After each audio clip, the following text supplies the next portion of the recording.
Courtney's going to do most of the talking, but I'm going to do a little introduction. My name's Rebecca Crist. I am the program coordinator for shared collection resources at ASERL.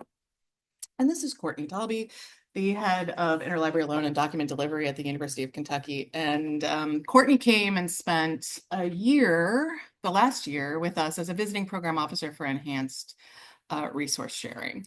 And I thought that we would talk a little bit about sort of why we started that, and then Courtney can talk about what she did and what she got out of that.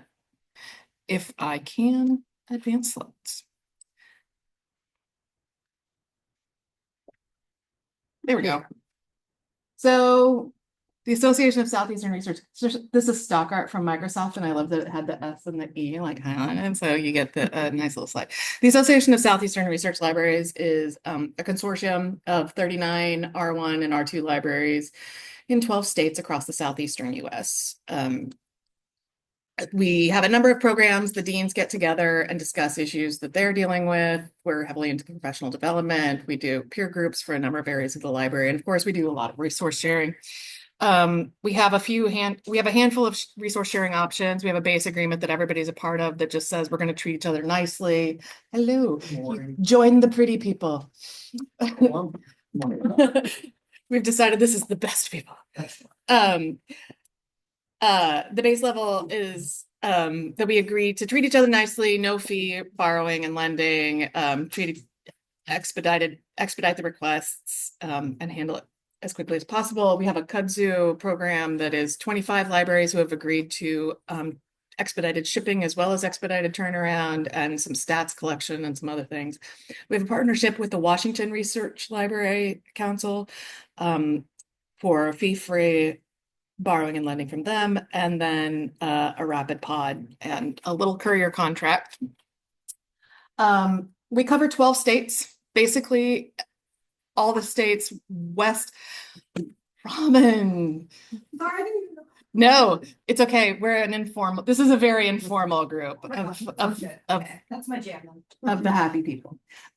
We cover 12 states, roughly west of Texas and south of the Ohio River is how I would define it, because we go as far west as Arkansas and Louisiana and as far north as Johns Hopkins and Baltimore.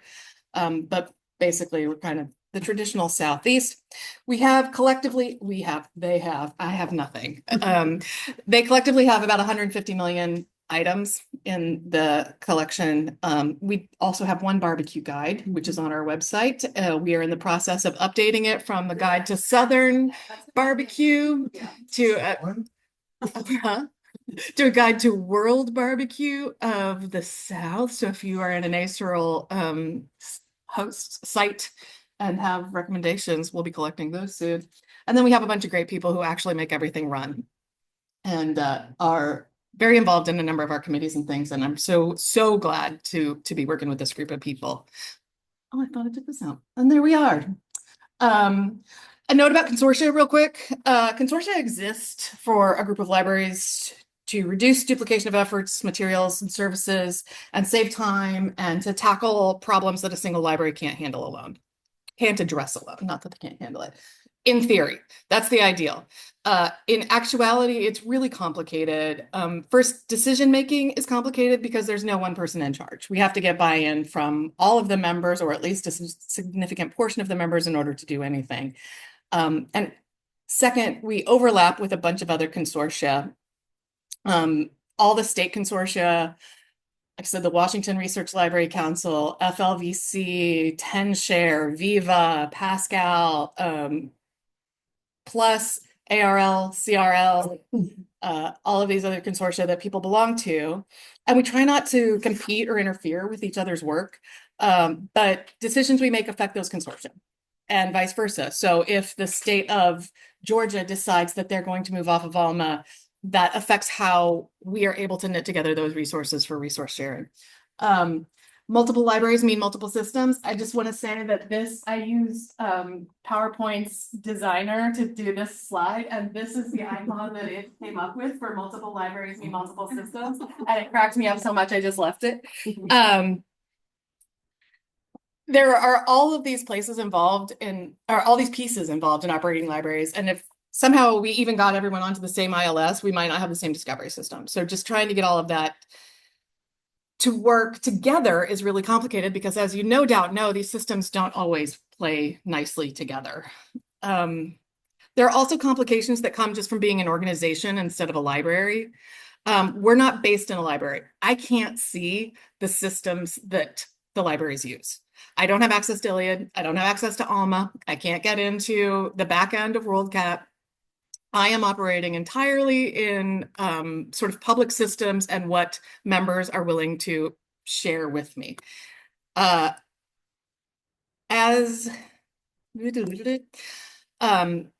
I don't do ILL on a functional level, so I am not in the workflow day to day.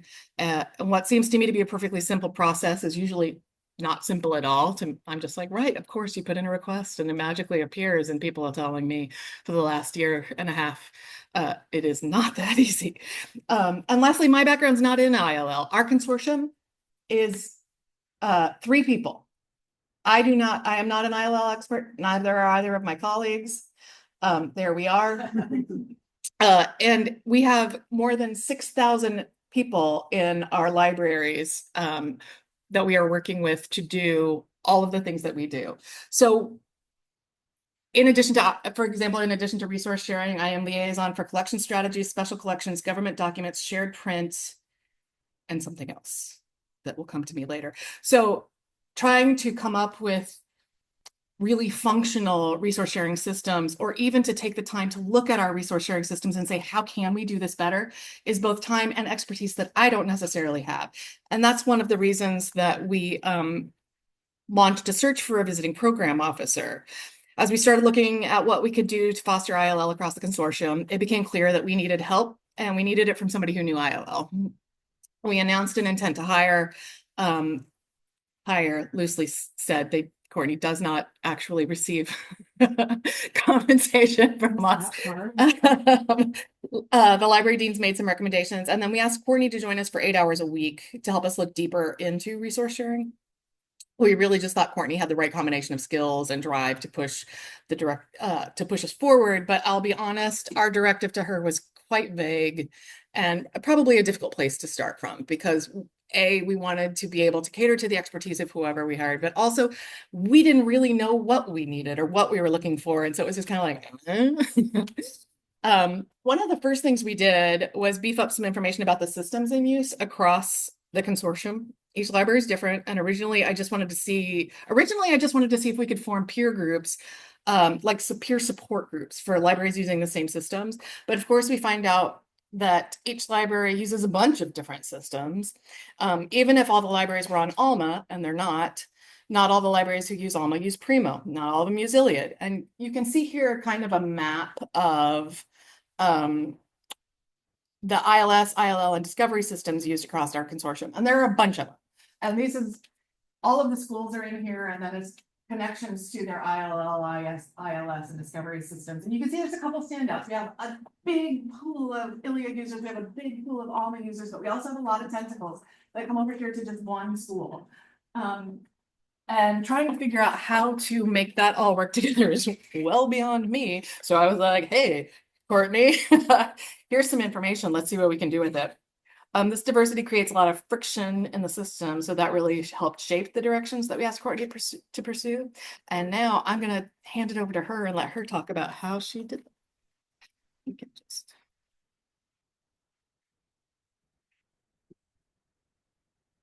I just ended up like actually touching it. Okay. Well, I used them outside. Oh, okay. Yeah. Oh, there we go. Okay. So Rebecca talked about the systems piece, which you'll see on the slide, but we also decided to conduct an environmental scan. So she and I met with resource sharing members or staff from other consortia. We met with the Triangle Research Libraries Network, the Greater Western Library Alliance, Orbis Cascade, PALSI, Boston Library Consortium, and the Florida Virtual Campus Library. So the topics on the slide are some of the issues we discussed with them, because we were just interested to see what pursuits they have made or the interest they may have in them, as well as collecting information about products and services they utilize at a consortial level, like, do they do shared licenses, things like that. And then other topics not mentioned on the slide include addressing accessibility and resource sharing and just consortium services at large, digital initiatives being considered at the consortial level. Do they use project reshare, things like that, that pertain to resource sharing. And for the most part, ASERL seems to be in line with its consortia peers. We all have interest and are exploring a lot of these topics, but haven't yet implemented some of these at a consortial level for various reasons. So it'll be interesting to see what steps are made in the next few years for resource sharing groups and services within consortias.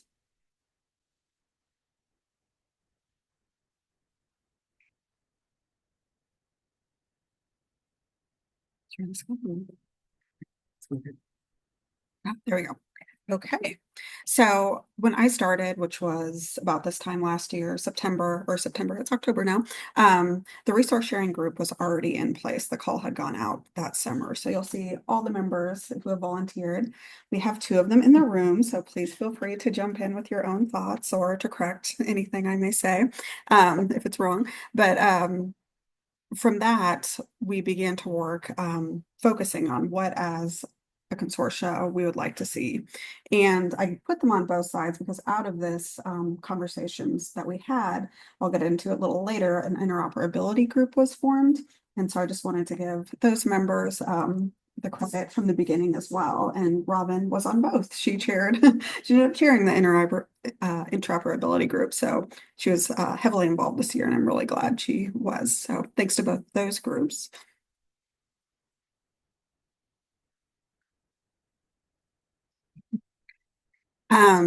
But I'll focus a little more on what we did in the ASERL resource sharing group. We began meeting, I think we started in October of last year, having monthly meetings. The things on the slide are just general categorizations of the work we addressed from this past year. So they include community building and increasing community engagement. We did a statistics project that I'll talk about. Like I mentioned, we had conversations that led to the formation of the interoperability group and just other topics of interest related to resource sharing. So one of the first projects we did is a statistics project, and we're trying to figure out the wider question of, as libraries are looking to reduce dependencies on a particular system or vendor, or they're switching systems, how we as ASERL libraries can support each other in resource sharing. So we decided we needed to establish our work at a foundational level by reviewing how much we borrow and lend to each other as ASERL partners and how much we could potentially increase sharing. And Jacob Fontenot, who's actually doing the other presentation in this time slot right now, created the metric we used for this. We had a lot of conversations trying to figure this out, and he cracked the code. So thanks to him for doing that. So the participating members, you'll see on the screen, was the resource sharing members who everyone decided to participate. And the limitations were, we're only 7 ASERL libraries, so it's, not a big sample for all of ASERL, but he did include, there's 6 R1 libraries, 1 R2, so that would give us a 6-to-1 ratio. And so we're like, well, it's a starting place. It is a reasonable sample to pursue this endeavor. And some of the findings we did, I'm kind of jumping ahead to the statistics without really telling you much about how we did it, but we took a year's worth of calendar year's worth of our patron data, or not our patron data. No, we did not. That's what we left out. That's what I was trying to focus on. So of our request, and we were first wanting to focus on just physical lending, how much are we sending back and forth shipping wise? And then from that, we figured out, okay, we billed 49% through OCLC by ASERL members. And we looked at the lending strings, and there was a potential to do 24% more possibility. So overall, we could have done 73%. For articles, it was a little harder to figure out because a lot of us use rapid ILL. That isn't easy to factor in how much we could have done via ASERL members because of just the way Rapid ILL is configured. You know, we're in different pods, but it's not necessarily going to default to going to ASERL first. But it is still good data because we do heavily rely on it. And so Jacob figured out, okay, 20% of article requests were filled by ASERL members through OCLC or Rapid ILL. 8% could have potentially been filled through OCLC by OCLC, and then 56% were filled through Rapid ILL. So the requests are being filled, you know, through the system. So, you know, counting that together, it's 84% potential. So it's a little harder to track, but it was still good data to have.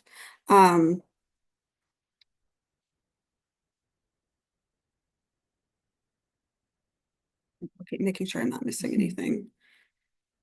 Okay.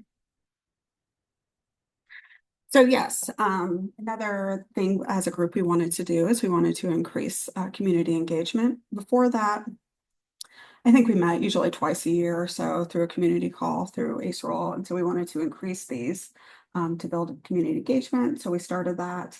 You'll see there, that's how many we've had, you know, every few months or so we do that.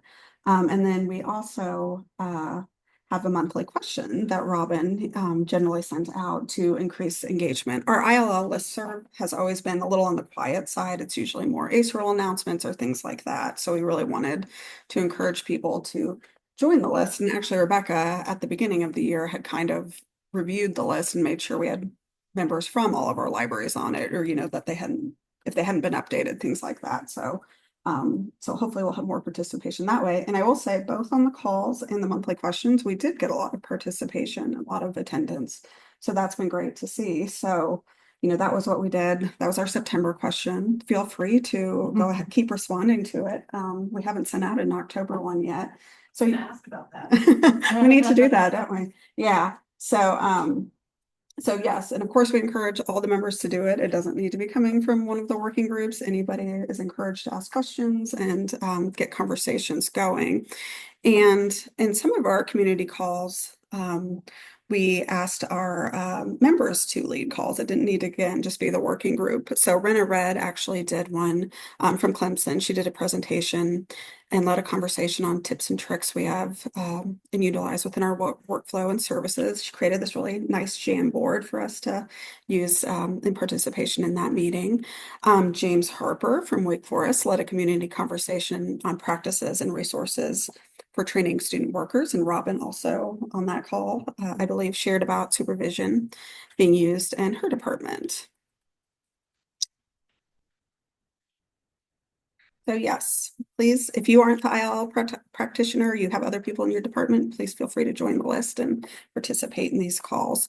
So I mentioned we do the monthly questions, but these were actually some community questions that we keep coming back to. This was in our first meeting as a group. We wanted to know what our community is wanting ASERL to do and for us in our partnerships to do. So I just wanted to encourage you guys to think about this.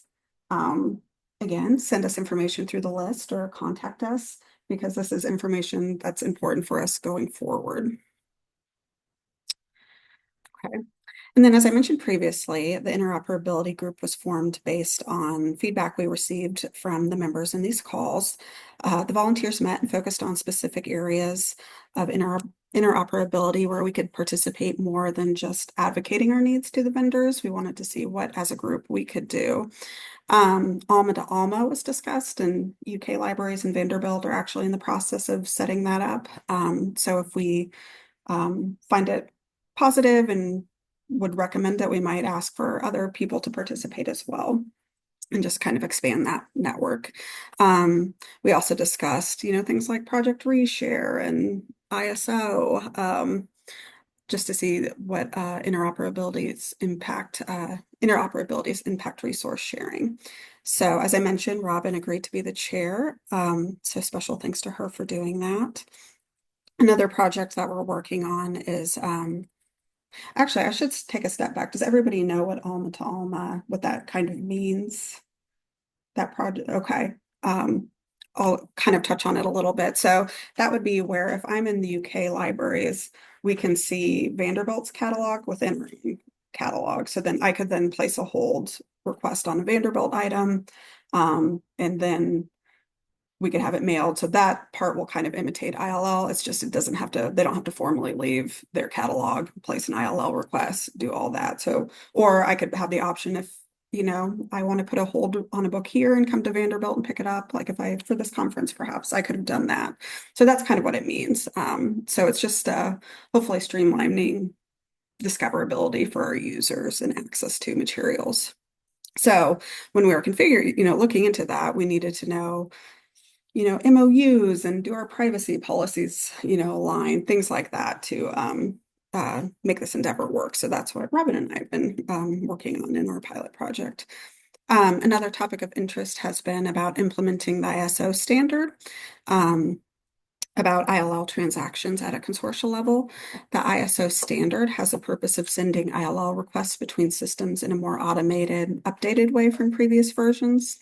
There's a new version called 18626. The previous version is ISO 10161.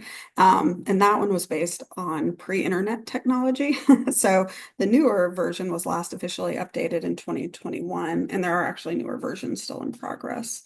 So by implementing the standard, we are hoping it will have some benefits like reducing staff intervention for requests. So again, as I mentioned, as libraries are reevaluating their dependency on proprietary tools from vendors, we want to make sure that ASERL libraries are better able to serve each other in the greater ILL community. So implementing this might be a worthwhile pursuit.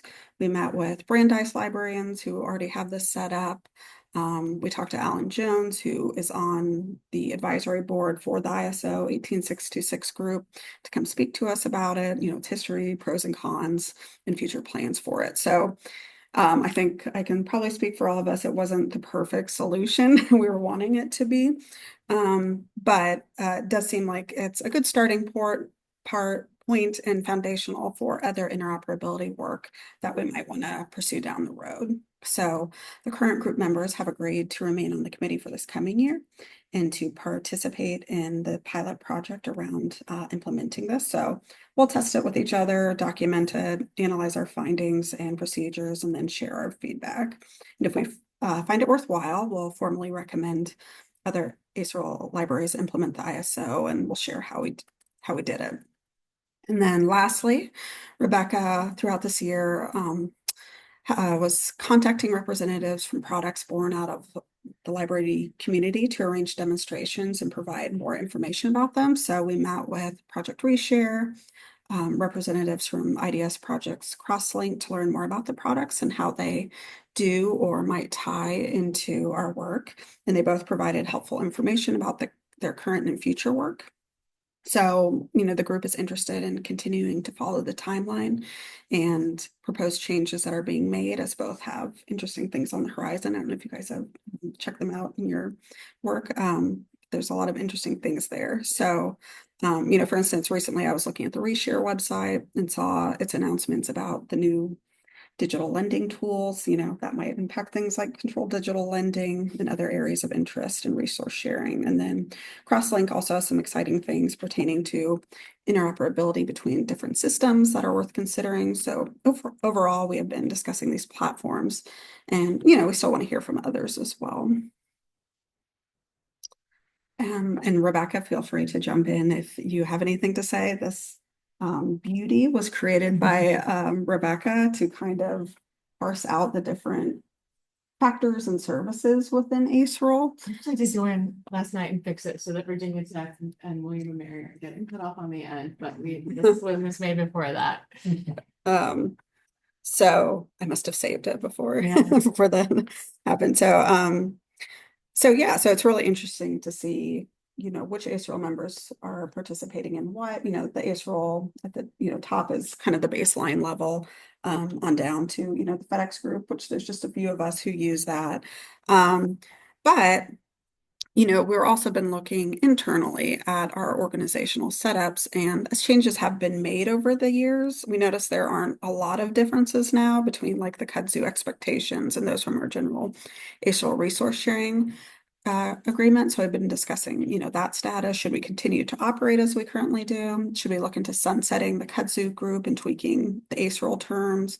Should we repurpose the kudzu group entirely into something else? So if you have any thoughts, please feel free to contact Rebecca about it or one of the members, and we'll be happy to, we definitely want feedback on this one since it impacts everybody. Did you have anything you wanted to? No, okay. You're doing great. So for our next steps, we are looking into the findings of the working group in the next year or so to inform further practical changes. So, for instance, based on the testing and focus on resource sharing technology, we may recommend that another visiting program officer take the lead on some of these recommendations at a consortial level. Perhaps someone's from a systems background or just one of the resource sharing practitioners who are really knowledgeable in that area. So we'll also be seeking to expand our conversations with library decision makers to learn about possibilities and priorities in relation to the work we're doing. And then we plan to, of course, just continue focusing on building the community. So we'll continue to maintain our increased ASERL calls, focusing on our resource sharing work. So since this is one of my last things I'm doing in this role, I thought I would just share a few things that come to mind when I'm thinking about the takeaways I have from this experience.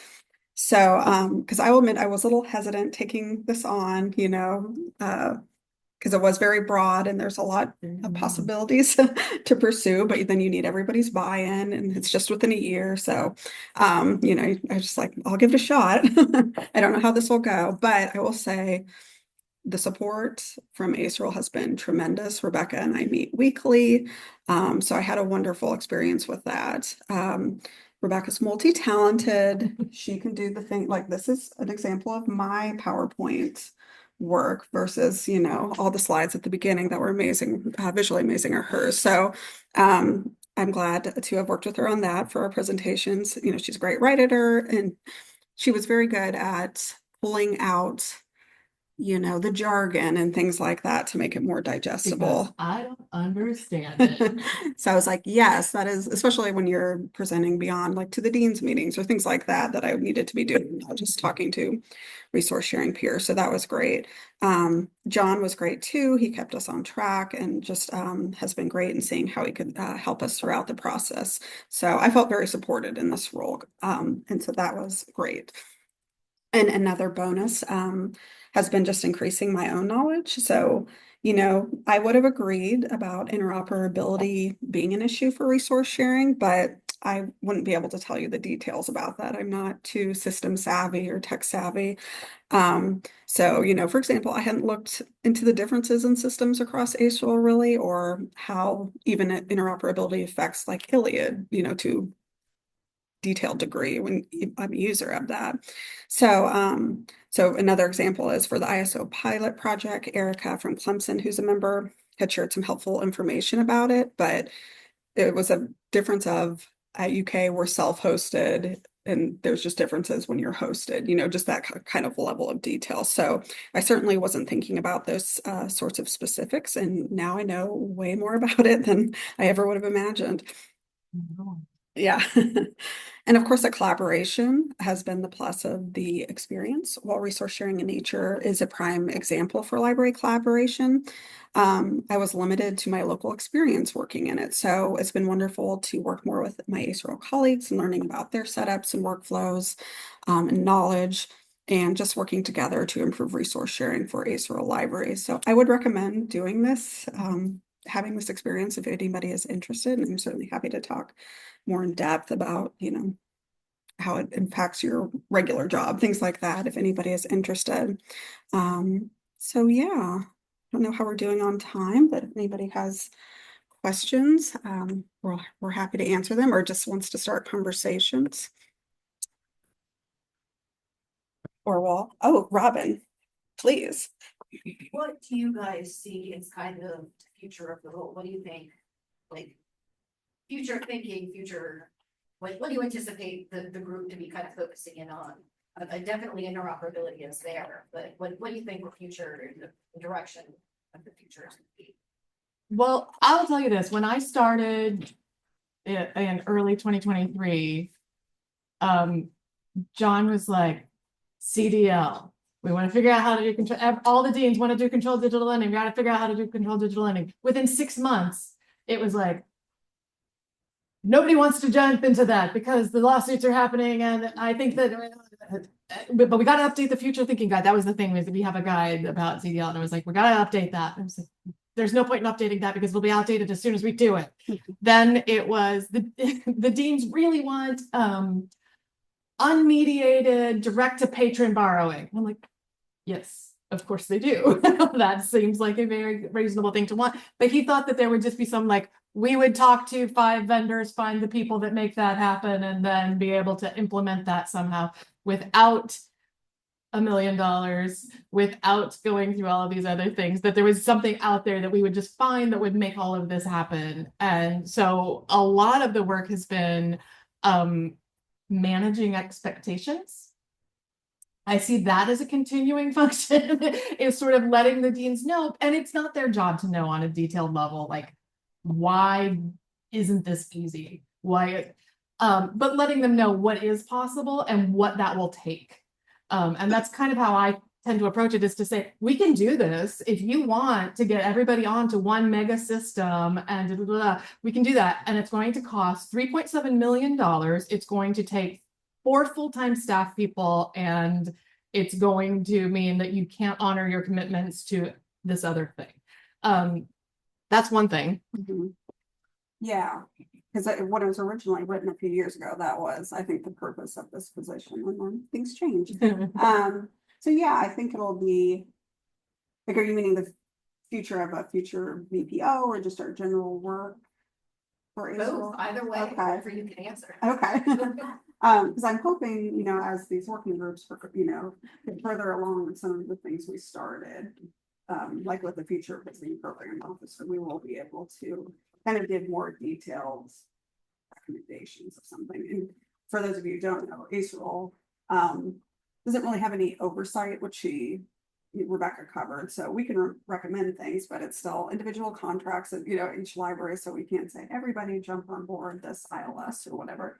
But I'm hoping we'll have enough at the resource sharing practitioner level to be like, this is why this is helpful.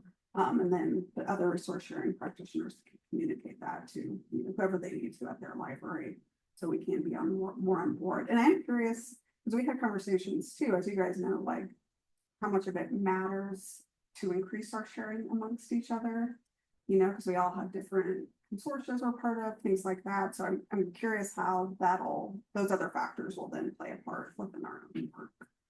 So I think, and this is a bit predictive, I think that we will look into expanding Alma to other schools after you two figure out how to do it.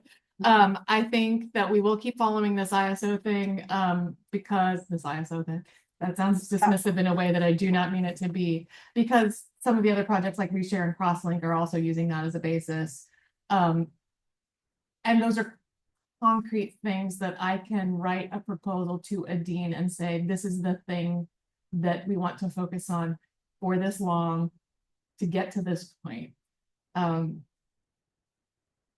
Ultimately, I mean, I keep coming back to the group, and this is where I break down, is I just keep coming back and saying, like, what problems are you running into, and what are the problems you're running into that working together could help fix? And I think that's going to keep evolving. That's not a very good answer, because I I'm think like, that's the best answer is you can give. Like, for example, what we were saying about CDL was the big thing, then all of a sudden one day it wasn't. So like 3 months from now, something is going to be the big thing, and then you may have to pivot. So. I'm not saying that libraries are a bit bandwagony, but I'm not saying it. Oh my God. Jerk reaction. AI gives you a picture of pants. You know, I think, a lot of discussion in this conference has been about, you know, moving away from OCLC, you know, and to compensate for that in consortia, you need consortia. Yeah. So I think, and I know there are mean, I think there are libraries within ASERL that are talking about it. So how can the rest of us support them to do that? You know, with like Alma peer-to-peer or other things like that. Yes, maybe as a group, we don't go a direction, but some of us go a direction and the rest of us are like, what can we do to help you? Because like, you know, Brandeis did that. They needed lots of help. They Mhm. needed Crosslink, they needed lots of different ways to fill that void that they had, you know, those yells. And also, that's one of the reasons that I was like, I really wanted community building to be one of our focuses for the last year, because I feel like libraries in general, but particularly resource sharing, is an area where talking to other people at other institutions is just a fundamental part of making it happen and making it work.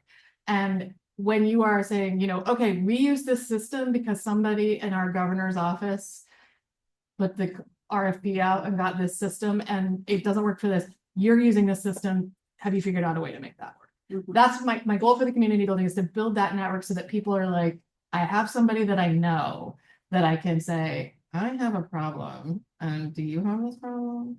Because it's also really hard to go onto a big like national public list, which is half the time people saying, can anybody find this article, and then get real answers about, has anyone figured out a way to configure Iliad to do X thing?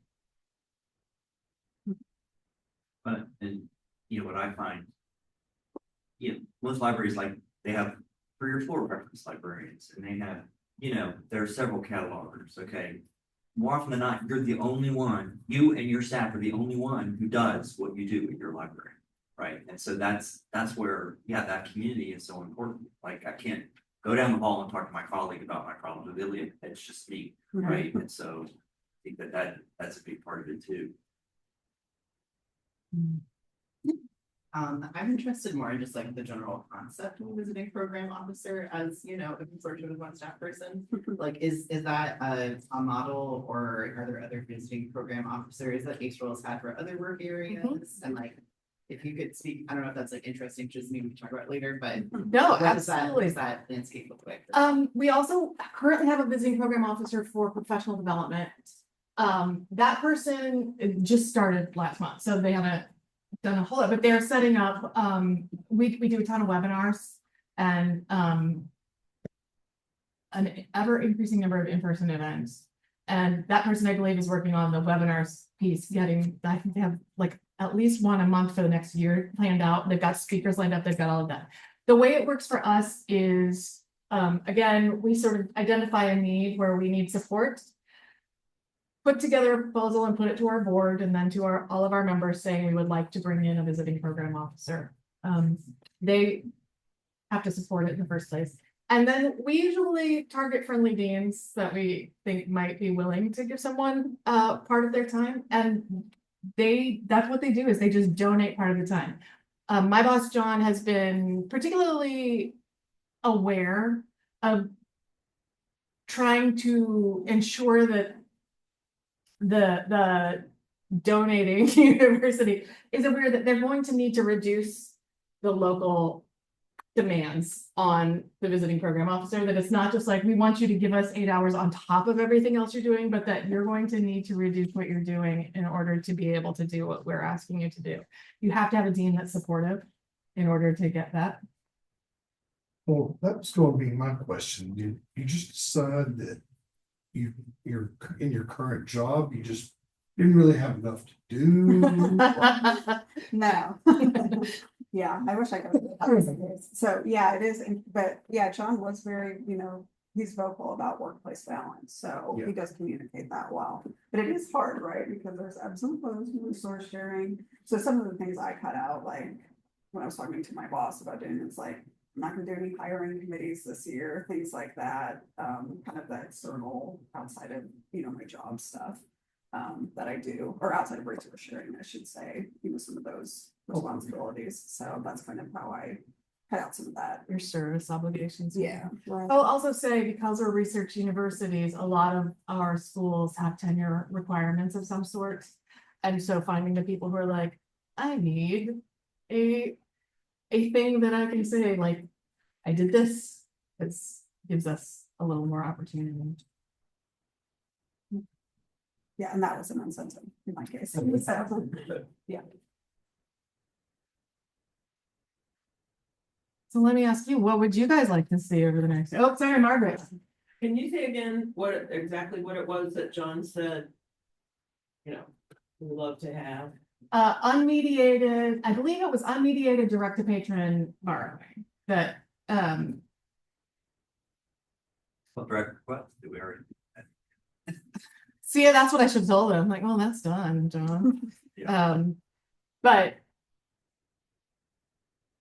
there's kind of a unicorn that I think.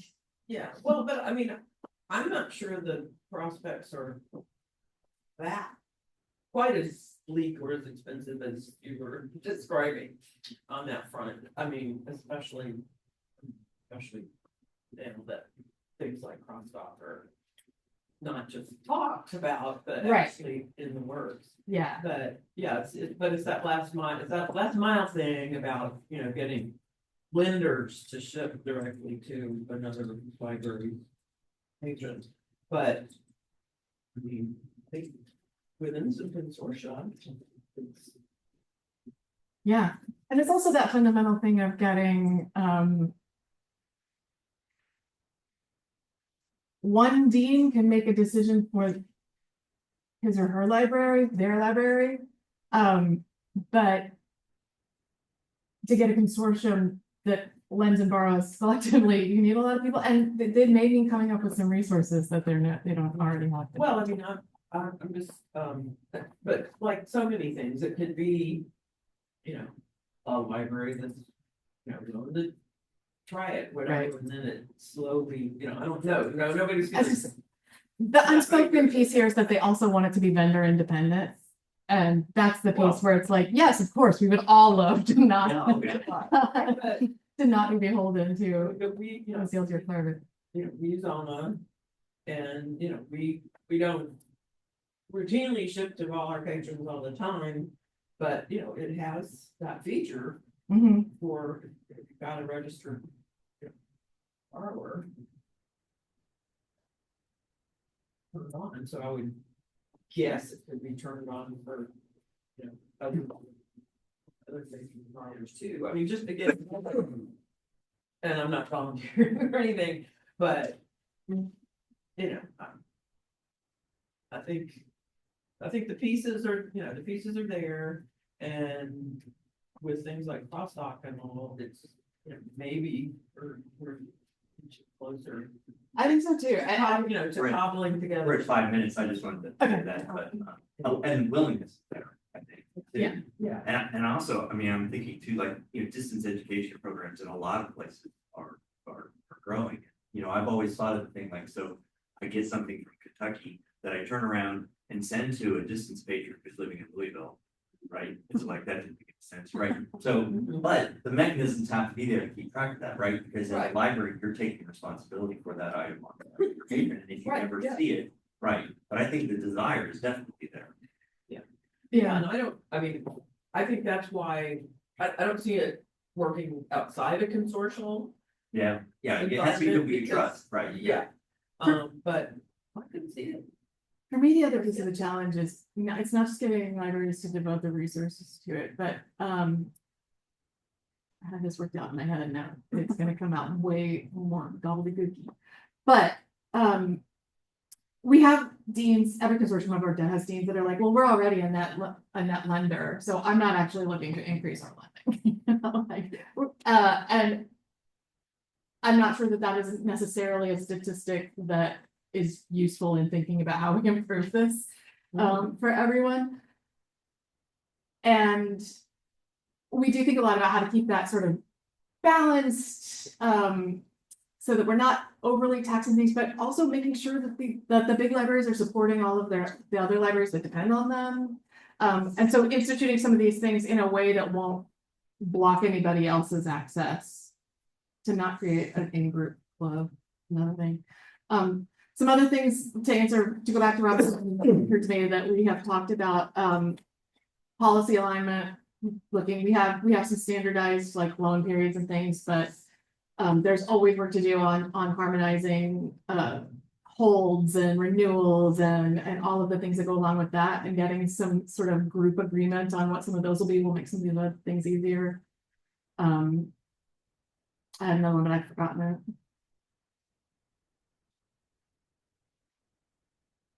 I will say, extra thanks to the University of Kentucky for allowing us Courtney's time, and I just want to give a moment of praise to Courtney for coming and working with us, because it has been a very sort of vague and scattered path through this year, and I really appreciate the wisdom and the time you put into it. Happy to. Yeah, and you've got accomplished a lot. I mean, given the vagueness of it, I mean, I think a lot of concrete things have come out of it this year, so. Yeah. Thank you guys.